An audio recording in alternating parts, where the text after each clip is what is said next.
US troops sharing military base with the Russians. Crazy, right? Doesn't sound right. US troops sharing a military base with Russians. This is crazy, fellas. I mean, this sounds like it's out of a movie. It's like Godzilla and King Kong in the same platform. Yes. This is happening in Niger. What's up, everybody? I hope you're doing good. Thank you very much for stopping by. Batoba Modimu. Tobela, South Africans. Dumelang, Batoba Botswana. Jebaliko Wasebona Wanyamo. My Ugandan people, I see you. Shikamo to my Tanzanians. Afa Maoga from Nigeria. Mepacho, good afternoon. Ghanaians. Zambians, I see you. Ethiopians, I can't say everybody, yeah. I see you all over the place. Jamaica. Wagwan mi boss. Thank you so much for stopping by. Somalia, South Sudan, Chad, Angola, Namibia, Malawi. It's such a great pleasure to always have you with me. Appreciate you so much. My name is Zack. Thank you very much for stopping by. This is your first time. Hey, welcome to the family. I'm sure we all love each other. We talk about good things here, okay? This is your first time. Please click on the button. I think it's called subscribe. Fellas, YouTube say that most of you guys watch videos, but you're not subscribed. Please click on the button so we can see each other every single day. So we are in Niger. This is Niger. Here's the map out of Africa. Lovely place. Great people. US troops are sharing military base with the Russians. This sounds insane. Let's follow. I think you know that Air Base 101, where our forces is a Nigerian Air Force base that is co-located with an international airport in the capital city. The Russians are in a separate compound and don't have access to U.S. forces or access to our equipment. And this is something that, again, I'm always focused on the safety and the protection of our troops, something that we'll continue to watch. But right now, I don't see a significant issue here in terms of our force protection. U.S. Secretary of Defense Lloyd Austin has confirmed that the Russian security forces have been deployed in the same air base as American troops in Niamey, Niger. Crazy, eh? Crazy, isn't it? The Russian troops who have been in Niger for weeks are stationed at Airbase 101, which is co-located in Diori Hamani Airport International, in Nigerian capital. So what's happening here, fellas? We have US troops right next to the Russians.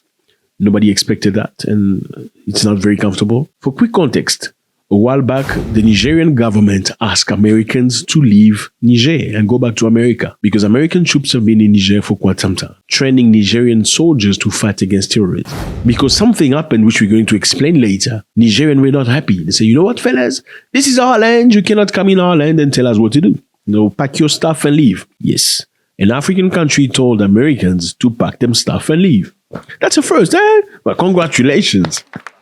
Well, I'm not saying congratulations because they're chasing Americans. I'm just saying congratulations to the small boy telling the big boy, you gotta get out of my house. You know what I mean? Lloyd Austin emphasized that the Russian forces are in a separate compound and do not have access to U.S. force equipment. That feels like a justification. Oh, well, Russian forces are here, but they don't have access to our equipment.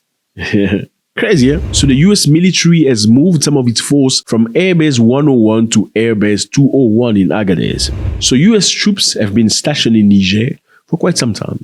They built the base worth $100 million. $100 million. And this is a drone base from which they fly drones throughout Africa. Apparently, to see what's happening in Africa. And now Nigerians have asked them to leave.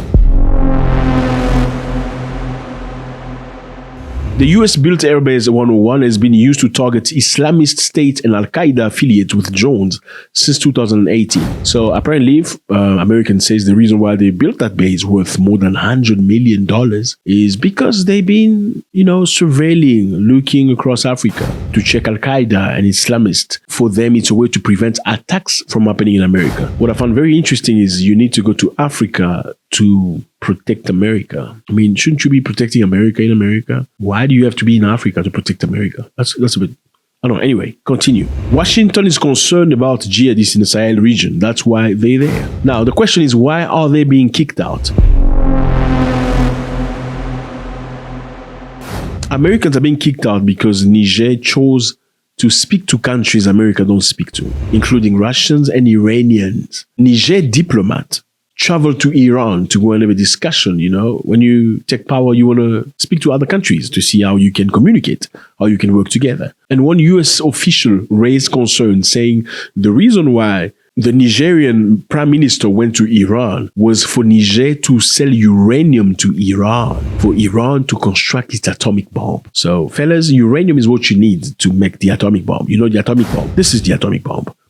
Oof. We all know America and Western nations do not want Iran to have the atomic bomb. However, was that really the reason why the Nigerian prime minister traveled to Iran? Clearly not. An American diplomat accused openly Niger prime minister saying he went to Iran so they can export uranium to Iran for Iran to build the atomic bomb. And the Nigerian government didn't like that. And later on, an American senior official raised concern about expected arrival of Russian forces in Niger. So, America complains about Niger cooperating with Iran. They accuse them of trying to sell uranium to Iran. Then number two, they said, oh, we heard that the Russians are coming. We're not happy about that. So Niger said, you know what, fellas? This is our country. It's not America. Oh, by the way, why are you here again? Was it for you to train our people so they can fight terrorism? Thank you. Never mind. You can pack your stuff and leave. That's how it happened. When they say that, Americans sent very quickly a number of diplomatic officials to Niger. These people came into Niger. Normally, before you travel to another country for diplomatic reasons, you send a letter, an official letter saying, we are coming. When can you receive us? Then we're going to give you a response saying, okay, come on Monday. We're going to wait for you on Monday. They didn't even need to do that. The American delegation came to Niger unannounced and asking to see the president. Guess what happened? The president refused to see them. They stayed there for 2 days and they couldn't see the president of Niger. And they've asked them to leave. So let me give you context. This is Niger, beautiful country in Africa. It's been quite some time. It's been a couple of months already now, where this current government formed by military toppled the previous government led by Mohamed Bazoum. This is Mohamed Bazoum, the civilian that was the president. He was toppled. It wasn't a democratically change of government. Most Western countries were not happy with that. Why? Because most Western countries had access to Niger's resources through Mohamed Bazoum, the ex-president. In the meantime, many people of Nigerian descendants were suffering because there was no electricity, no foods, no jobs, no opportunities. Many of them going to neighboring countries to go and beg. Yes, you'll find a lot of Nigerians in neighboring African countries begging in the street. And that is very sad for a country that's got so much uranium. And uranium is what you need for nuclear energy, for electricity. France used to export uranium from Niger for its own purpose. France exported so much uranium from Niger, they made their own electricity. And they started selling electricity to some European nations. Can you believe that? In the meantime, Niger had no electricity. Niger had to import electricity from Nigeria, a neighboring country. Yes, there's difference. This is Niger, that is Nigeria. Again, this is Niger, that is Nigeria. These are two different countries. At the border, you found very similar people. They were divided through colonialism. As you can see, these maps are purely created by white people in Europe. In Berlin, that's where they sat together discussing who's taking which part of Africa. So the bottom line is, Niger used to import electricity from Nigeria. And I know, my Nigerian people, some Nigerians are like, but we don't have electricity ourselves. Yes, you don't have electricity for you, but Nigeria has electricity for export, where they're making the money. And the government is eating the money, not you.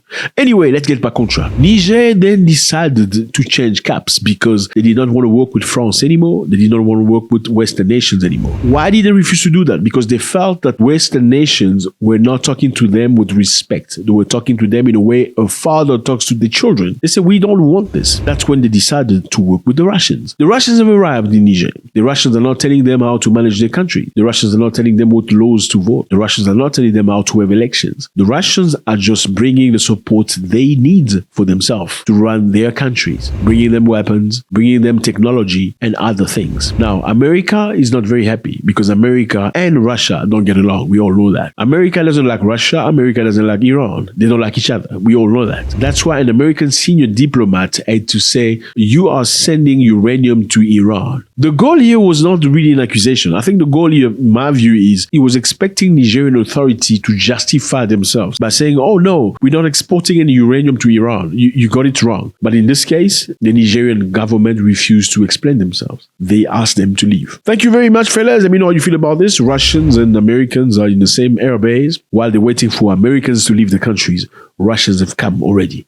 It's like, you want to chase a woman from your house, and the best way to do it, you just bring another woman in the house. So there are two women in the house. So she has no reason to stay. I mean, there's, okay, get out of my house and I'm bringing another woman in the house. Well, you're probably going to get out. Even though I know some African women will not, they won't leave. You could bring another woman in the house. She ain't going nowhere. Let me know how you feel about this. It's always a great pleasure to talk to you. Please leave your comments. We want to read from you and know what you feel about this. God bless.